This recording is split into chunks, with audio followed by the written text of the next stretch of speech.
15 एकड़ जमीन और चाहिए, जिसकी मांग पिछले कई महीनों से की जा रही है। बिहार सरकार उस पर स्पष्ट कुछ बोल नहीं रही है। मेरा जमीन क्यों लिया जाएगा? हम लोग जान देंगे लेकिन जमीन नहीं देंगे। 3 अप्रैल 1933 के दिन किसी विमान ने पहली बार दुनिया के सबसे ऊंचे शिखर माउंट एवरेस्ट के ऊपर से उड़ान भरी थी और वो विमान बिहार के पूर्णिया से उड़ा था। लेकिन अब 90 साल बाद भी यहाँ के लोगों का एयरपोर्ट का सपना कब पूरा हो पाएगा, ये सवाल बना हुआ है। एयरपोर्ट की मांग को लेकर पूर्णिया और इसके आसपास के लोग प्रदर्शन कर रहे हैं। इस मांग को लेकर प्रदर्शन कर रहे लोगों के अपने अपने कारण हैं। किसी को बिजनेस बढ़ाने के लिए एयरपोर्ट की जरूरत है, तो किसी को घंटों के सफर से आजादी के लिए। मेरा बच्चा असम में रहता है, वहीं उसका पोस्टिंग है, तो जब भी वो घर आना चाहता है जल्दीबाजी में, छुट्टी उसको कम मिलता है, लेकिन उसको आने के लिए वही दिक्कत हो जाता है। छुट्टी कम है और हमको जाना है जल्दी, घर से वापस भी आना है, तो वही बागडोरा उतरना पड़ता है। एयरपोर्ट का मांग तो पूरे पूर्णिया वासियों का है और उसका कारण ये है कि एयरपोर्ट होना भी चाहिए पूर्णिया में, क्योंकि यहाँ बिजनेस को प्रभावित करता है। नेपाल, बांग्लादेश, कलकत्ता, हमारा ये जो एरिया है पूर्णिया से प्रभावित होता है और उसके लिए एयरपोर्ट जरूरी है। बिना एयरपोर्ट का सारा काम बहुत मुश्किल से हो पाता है। एयरपोर्ट का सुविधा हो, फिर हमारा और भी जगह है जहां से हम आना जाना आसानी से कर सकते हैं। पूर्णिया एयरपोर्ट बन जाने से बहुत तरह की समस्याओं का समाधान होगा। लोग अपने जो बाहर हमारे बच्चे पढ़ते हैं वो कम छोटी छुट्टियों में भी घर आ सकेंगे। इलाज के लिए जो है सो हमारे लोग आसानी से जा सकेंगे बड़े मेट्रो बड़े सेंटर्स पर। और भी है, यहाँ का लोकल माल जो है सो कार्गो के थ्रू जो है सो खपत हो सकता है मेट्रोस में, बड़े शहरों में।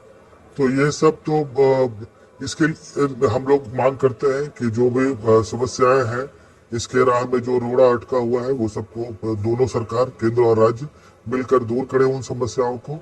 जिनका जमीन अधिग्रहण हो रहा है इस प्रक्रिया में, उनकी भी समस्याओं को देखा जाए। भारत सरकार और राज्य सरकार अब तक इस मुहिम से जुड़े लोगों का आरोप है कि पूर्णिया एयरपोर्ट का काम केंद्र और राज्य सरकार की अंदरूनी खींचतान और लाल फीताशाही में फंसा हुआ है। क्योंकि अधिग्रहण का जो प्लान था, जो लोकेशन था, जो प्रोफाइल था, जो एयरपोर्ट अथॉरिटी ऑफ इंडिया और बिहार सरकार और इंडियन एयरफोर्स के बीच में जो सहमति बनी थी, वो सहमति थी जो एयरपोर्ट पूर्णिया का जो एयरफोर्स स्टेशन है उसके नॉर्थ साइड में वो लोकेशन अप्रूव हुआ था, जिसकी अवहेलना करके साउथ साइड में गोवासी में के नगर ब्लॉक के गोवासी पंचायत में जमीन अधिग्रहित की गई, जिसमें जो प्लान अप्रूव हुआ था, जो लोकेशन अप्रूव हुआ था, सब उसको उल्टा पुल्टा कर दिया गया। उसी उल्टा पुल्टा के कारण एयरपोर्ट अथॉरिटी ऑफ इंडिया को 15 एकड़ जमीन और चाहिए, जिसकी मांग पिछले कई महीनों से की जा रही है। बिहार सरकार उस पर स्पष्ट कुछ बोल नहीं रही है। लेकिन शहर के दिल कहे जाने वाले अजीत सरकार स्मारक चौक पर एयरपोर्ट को लेकर जितना उत्साह है, उससे कुछ किलोमीटर दूर ही गोवासी पंचायत में उतनी ही बेचैनी है। एयरपोर्ट बनने के डिजाइन का क्या मतलब? 1962 में मेरी जमीन 9 एकड़ ले ली गई। अभी भी हमारा 26 डिसमिल मात्र जमीन है, वो भी ले जा रहा है। हम भूमिहीन हो रहे हैं, हमारे पास कुछ भी नहीं है। हमारे पास 3 लड़के हैं, उसी पर आधारित है। बैगन, टमाटर वगैरह वगैरह सब्जी उपजा करके खाते हैं, और वो जमीन हमारी ले ली जाएगी तो हम क्या खाएंगे?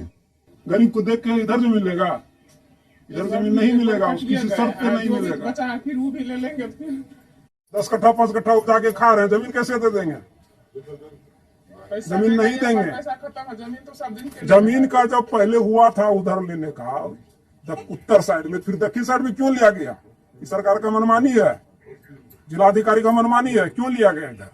ये पहली बार नहीं है जब यहाँ के किसानों की जमीन का अधिग्रहण किया जा रहा है। 1962 में भारत चीन युद्ध के समय भी चूनापुर एयरफोर्स स्टेशन स्थापित करने के लिए जमीन अधिग्रहित की गई थी। अब दोबारा से जमीन अधिग्रहण को लेकर लोगों में काफी नाराजगी है। मेरा जमीन क्यों लिया जाएगा? हम लोग जान देंगे लेकिन जमीन नहीं देंगे। इसके लिए जो करना पड़े उसको, वो पूरे जनता को इधर का मार दे, दक्षिणी भूभाग में, तो वो एरोप्लेन पर जहाज पर अपना पब्लिक सेवा करते रहे। बीबीसी ने पूर्णिया के जिलाधिकारी से इस बारे में बात करनी चाहिए, लेकिन उन्होंने अपनी असमर्थता जताई। वहीं इस मुद्दे पर केंद्र सरकार और राज्य सरकार के अपने अपने तर्क हैं। सितंबर 2022 में केंद्रीय गृह मंत्री अमित शाह ने पूर्णिया रैली के दौरान कहा था कि पूर्णिया में हवाई अड्डा लगभग बन गया है। 12 जिलों के लोगों को अब बागडोगरा या पटना नहीं जाना पड़ेगा। वहीं फरवरी 2023 में पूर्णिया में मुख्यमंत्री नीतीश कुमार ने पत्रकारों से कहा, केंद्र जो कुछ कह रहा है हम कर रहे हैं, लेकिन पूर्णिया में एयरपोर्ट का काम शुरू ही नहीं हो रहा है।